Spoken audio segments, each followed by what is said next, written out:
வணக்கம் மக்களே, இன்றைக்கி எல்லோரும் எப்படி இருக்கீங்க? நல்லா இருக்கீங்கன்னு நம்புகிறேன்.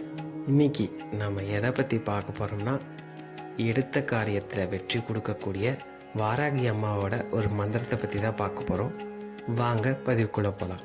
நம்ம எடுத்த ஒரு காரியத்தில் அது நல்லபடியாக முடியணும், கடைசி வரைக்கும் எந்த ஒரு பிரச்சனையும் வராமல் அந்த விஷயம் வெற்றியாக முடியணும்னு நம்ம நிறையா பேர் ஆசைப்படுவோம். அந்த ஆசையை முழுசாக நிறைவேற்றக்கூடிய ஒரே சக்தி நம்ம அம்மாவுக்கு தான் உண்டு. எப்படின்னா, ராஜா காலத்திலேயே நம்ம வாராகி அம்மனோட வழிபாடு இருந்திருக்கு. சோழ மன்னர்கள், சாளுக்கிய மன்னர்கள் வாராகியை வழிபட்ட பின்பு தான் போருக்கு போயிருக்காங்க, போரில் வெற்றி பெற்றிருக்காங்க அப்படிங்கிறதுக்கு பல சான்றுகள் உண்டு. அதில் பெரிய சான்று, சோழ மன்னரான ராஜராஜ சோழனே போர்களுக்கு போகிறதுக்கு முன்னாடி வாராகிய வழிபாடு செஞ்சுட்டு தான் போர்களுக்கு போவார். இப்போவும் அதுக்கு சான்று உண்டு. தஞ்சை பெரிய கோயிலில் வாராகி அன்னைக்கு தனியாக ஒரு சன்னதியே உண்டு. அவ்வளவு சக்தி வாய்ந்த வாராகி அன்னையை இந்த ஒரு மந்திரத்தால் நம்ம வழிபாடு செய்யும்போது எடுத்த காரியத்தில் வெற்றி கிடைக்கும். நம்ம நினச்ச விஷயங்கள் கரெக்டாக எந்த ஒரு தப்புமே இல்லாமல் பர்ஃபெக்டாக நடக்கும். அது என்ன மந்திரம்னா, இப்போ ஸ்க்ரீனில் வரும். இது வாராகி அன்னையோட காயத்ரி மந்திரம்.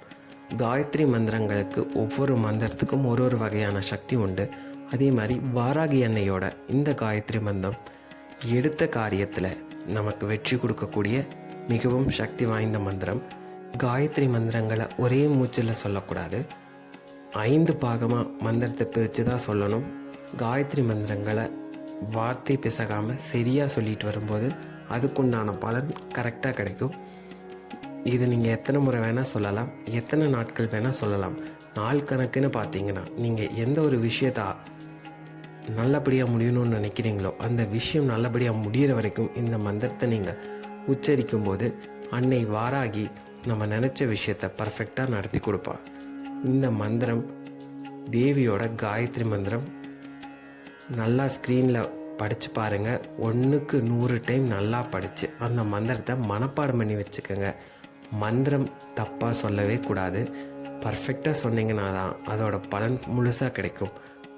எடுத்த காரியத்தில் அனைத்திலுமே வெற்றி கொடுக்கக்கூடிய இந்த காயத்ரி மந்திரத்தை மறக்காமல் முயற்சி பண்ணி பாருங்கள்.